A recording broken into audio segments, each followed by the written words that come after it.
Hello everyone. So today we are continuing with the class 9 economics chapter number 1, the story of village Palampur.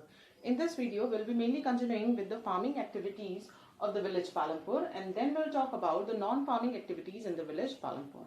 So let's start with the topic. So here we'll be mainly talking about those factor of production which we have discussed in the first video of this chapter. So if you recall those factor of production, so we discussed about the 4 factor of production. These were the land, labor, physical capital and the human capital. Okay, so let's start with those factor of production. We'll discuss that whether those factor of production works in the village Palampur or not. Okay, so first here we'll be talking about the land. Land is the first factor of production which we discussed. Okay, so here we'll be mainly talking about the land distribution in the village Palampur. So as we have discussed that there are almost 450 families used to live in the village Palampur, out of which 150 families means mainly these 150 families are those families which belongs to the Dalits. Okay, which belongs to the scheduled caste. So when we discuss about the introduction of the village Palampur, that time we have discussed that out of 450 families, so 150 families belongs to the scheduled caste, and 80 families they were from the upper caste family, and rest 170 families they were from the middle caste. Okay, so here these 150 families which belongs to the scheduled caste, these families they doesn't have the land. Okay, now next to 240 families are there which have the lands, but their lands are less than 2 hectares. Okay, now then they have village Palampur have 60 families which have more than 2 hectare lands. Means here we can say that these 60 families they are little bit rich in the village Palampur. They are the main land owners. Okay, now next we'll be talking about the labor. This is the second factor of production. Okay, now here we'll talk about the labors. Now in the village Palampur we usually found the 4 types of labors. Okay, now who are they? We found the small farmers, then medium farmers, large farmers and the farm laborers. Now who all these people are? First, if we talk about the small farmers, now these small farmers they have a small plot of land. Okay, though they have a land, but their land is very much small. Now apart from it, we have the medium farmers and the large farmers. Now these medium farmers and the large farmers they are the owner of the big lands. Okay, so as these people they were not able to work in their all the fields, so that is why these people they used to hire the farm laborers in their field. Now these farm laborers, who are these farm laborers? These are the farm laborers who are the landers. As we have discussed, the 150 families are there which do not have the land. So these are the landless people or the families. They are the farm laborers who used to work on the field of the other people. Okay, now after this we have seen that if we talk about all these people, like here the small farmers, these people though they have the small plot of land, but these people they do not get much of the income from their land, because whatever they used to grow they just consume it for their family needs. Okay, but if we talk about the medium and the large farmers, these people they have very big lands. Okay, so these farmers they keep the production for their family requirement, and rest they used to sell in the market. But if we talk about the farm laborers, these farm laborers they used to work on the lands of the medium and the large farmer, but they do not have a right over the production of those agricultural field. Okay, so here these farm laborers they get they also get the wages, but their wages can be in the form of the cash or in the form of the grain. Sometimes these farm labor they also get the meal also by their landowners. Okay, now if we talk about their wages, now their wages can vary also from region to region, from crop to crop and from different farming activities also.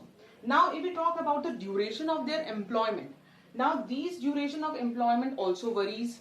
It can be on the basis of it can be on the daily basis also, it can be on the basis of the whole year, or according to the different farming activity.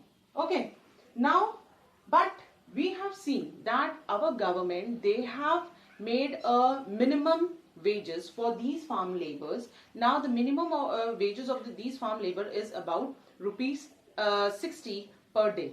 Okay, but here we have seen that in the village Palampur there are many, as we know that there are many farm laborers are there. So these farm laborers, they used to get around 35 to 40 rupees per day.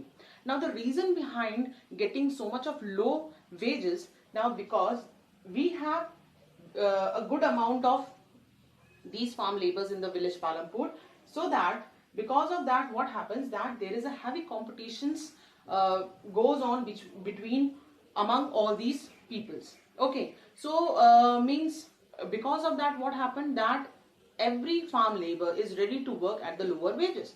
So that is why the farm laborers here in the village Palampur, they are ready to work at the low wages also. Okay, now next we'll be talking about the capital. Capital is the third factor of production which we discussed. Now capital, in the capital we discussed about the physical and the working capital. Okay, now here if we talk about the capital, capital is means the money. If we have the land, if we have the labor, but we also require the money to spend on those land and labor. Okay, so from where a farmer gets the capital or the money. Now if we talk about the small farmers, these small farmers, they do not have that much of money to spend on their on the agricultural field or the labors.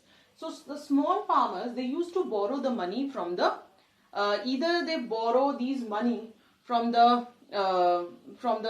medium and the large farmers, or from the traders, or from the money lenders. Okay, so because of that, these people, they entangle themselves in the cycle of the debt. They could not come out from that debt cycle. Okay, but in the case of the medium and the large farmer, we have seen that these people, as they are the owner of the big land, so these people, they have a very good amount of saving from the farming.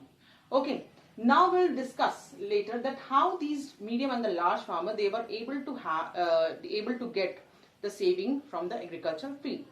Now the fourth factor of production which we discussed, that is the human capital.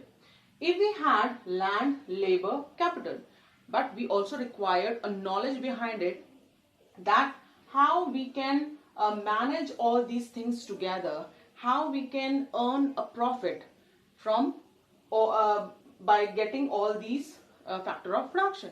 Okay, so here we'll be talking about the human capital, that how the human capital, he gets the profit. Okay, by the simple example. Now here we'll be talking about the sale of the surplus farm products. Okay, now here medium and the large farmers supply wheat to the market. Okay, now here we all know which all people will have the surplus farm products.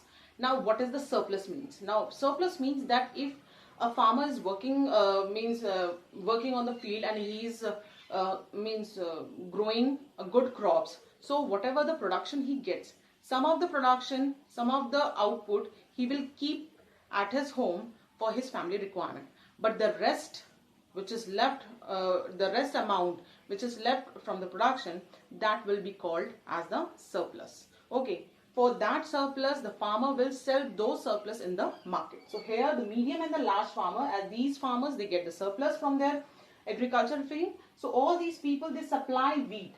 Mainly in the village Palampur, we discussed the people, the farmers, they used to grow wheat in their farms, in their lands. Okay, so they supply wheat to the market. Now the traders buy the wheat. Now who are the traders here? Traders are the shopkeepers who used to buy the wheat from the farmers, and they used to sell it to the shopkeepers in the towns and the cities. So traders are the shopkeepers of the villages. These people, they used to buy all the wheats from the farmers, and then they used to sell it to the shopkeepers of other villages or the cities. Okay, as you all know that the nearby towns and the villages of Palampur are the Raiganj and the Shahpur. Okay, now we also seen that all these medium and the large farmers, they used to save their money, their income in the bank account. Means most of the income they used to save in the bank account. Okay, now or they lend loans to the farmer. Sometimes what happened, either they means most of the money they used to save in their bank account, or they used to give it loan to their small farmers. Means small farmer or the landless farm laborers who required more money, so they used to borrow from it, from the medium and the large farmers. So these medium and the large farmers, they used to give loans to the farmers.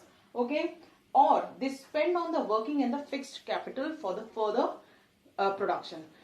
It can be happen that the medium and the large farmers, they can spend that money for the working capital also, or for the fixed capital. Like you all know, in working capital we discuss about the raw material also. Okay, so every year large farmer or the medium farmer, they require raw material also, so they have to spend money on the raw materials. Okay, then if we talk about the fixed capital, it can be happen that for increasing their production, they can spend their money for buying any kind of tractor or any kind of modern machinery. Okay, so by getting all by spending their money on the working and the fixed capital, they can increase their production also. Okay, so by these things, the medium and the large farmer, they are able to save money from the farming. Now here we'll be talking about the non-farming activities. Now if we talk about the non-farming activities, there are 4 type of non-farming activities which used to be take place in the village Palampur. These are dairy, manufacturing, shopkeeping and the transport. Now if we talk about the dairy, most of the people, those who are, as we have discussed, that 75% of the population of the village Palampur, they are involved in the agriculture or the farming activity. But 25% of the people, they are involved in the non-farming activities. So out of the 25% of the people, some of the people, they have cows and buffaloes at their home, and these people, they used to give them fodder crop like jowar and bajra, which used to be grown during the rainy seasons, and from that from those livestock, they used to get the milk, and these people, they used to sell those milk to the nearby towns and the villages. Now if we talk about the manufacturing, now here manufacturing takes place in the small scale. It is not like that because here we do not have a big factory. So here the manufacturing takes place in the small scale. Like here we have seen that the people of the village Palampur, they also used to grow the sugarcane. From sugarcane to jaggery, they have to do the manufacturing. Now that manufacturing taken place by the family laborers in the small scale. Okay. Now if we talk about the shopkeeping, some shopkeepers was also there who have other requirement, who used to keep the other requirement for the village people. Okay, so these shopkeepers, they have opened their shops, and they used to get those material from the nearby villages, towns. Now if we talk about the transport, now many farm laborers and the landless laborers, they are also involved in the transportation activity. This is the non-farming activity. Now if you have the production, you also required some transport facilities through which you can transport your material from one place or from one village to the another village or to the another town. So these some of the farm laborers or the landless farmers, they also indulge in the transportation activity. So this is all about this chapter. Now in next video, we'll be mainly talking about, we'll be starting the new chapter of economics. Okay, thank you.